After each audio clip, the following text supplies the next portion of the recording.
नमस्कार, मी पंजाब डक. आज आहे 3 नोव्हेंबर 2025 आणि राज्यातल्या सर्व शेतकऱ्यांसाठी खास करून अंदाज देणार आहे.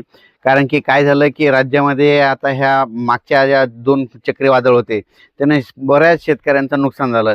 तर शेतकऱ्याचे असे फोन यायले तर आता हे नेमका पाऊस कधी बनणार आहे, तर बंद होणार आहे. तर सर्व शेतकऱ्याला सांगत होतो की राज्यात आज आहे 3 नोव्हेंबर 2025.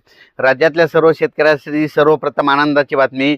राज्यात 7 तारखेपासून म्हणजे 7 नोव्हेंबर पासून राज्यातला पाऊस रजेवर जाणार आहे, कायमचा निघून जाणार आहे, विड्रॉल होणार आहे. म्हणून हा अंदाज सर्व शेतकऱ्यांनी लक्षात घ्यायचा.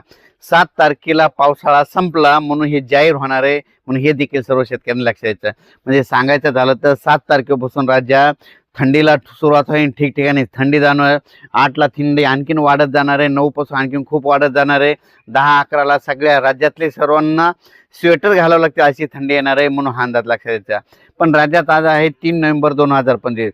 आणखीन ह्या 3 दिवस काय परिस्थिती आहे तर राज्यातल्या सर्व शेतकऱ्याला सांगू इच्छितो की आज 3 नोव्हेंबर, 4 नोव्हेंबर आणि 5 नोव्हेंबर दरम्यान राज्यामध्ये काही जिल्ह्यामध्ये तुरळक ठिकाणी विखुरलेल्या स्वरूपाचा भाग बदलत पाऊस पडणार आहे. सर्वदूर काही पडणार नाही, म्हणून हा अंदाज लक्षात घ्यायचा.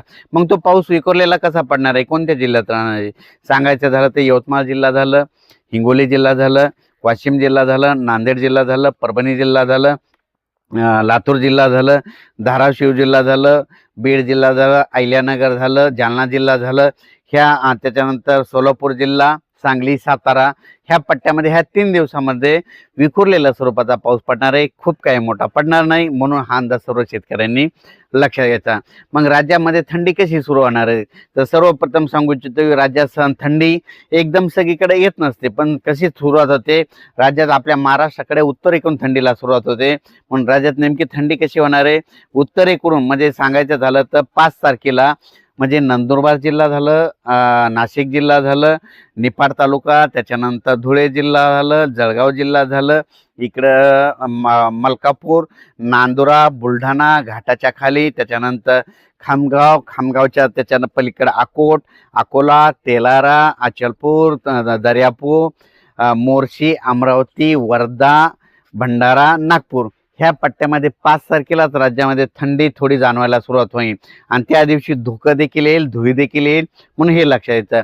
त्याच्यानंतर 6 तारखेला ती थंडी काय होणार आहे परत पुढं सरकणार आहे. मग ती पुढं कुठं येणार आहे मग इकडून सुरुवात करू आपण. संगमनेर तालुका, आंबेगाव तालुका, जुन्नर, त्याच्यानंतर अहिल्यानगर, संभाजीनगर, त्याच्यानंतर बीड जिल्हा, त्याच्यानंतर परभणी जिल्हा, त्याच्यानंतर जालना जिल्हा, त्याच्यानंतर हिंगोली, वाशिम आणि यवतमाळ 6 तारखेला ह्या पट्ट्यामध्ये थंडी जाणार. 7 तारखेला ती थंडी आणखीन परत पुढं सरकणार म्हणजे दक्षिणेकडे थंडी येणार. मग 7 तारखेला कुठे येणार आहे मग 7 तारखेला पुणे जिल्हा, सातारा, सांगली, सोलापूर, कोल्हापूर, त्याच्यानंतर धाराशिव जिल्हा, सोलापूर जिल्हा, पंढरपूर तालुका, त्याच्यानंतर इकडं लातूर जिल्हा, बीड जिल्हा, परभणी, असं नांदेड, हिंगोली, यवतमाळ, असे धर्माबाद ह्या पट्ट्यामध्ये काय होईल 7 तारखेला.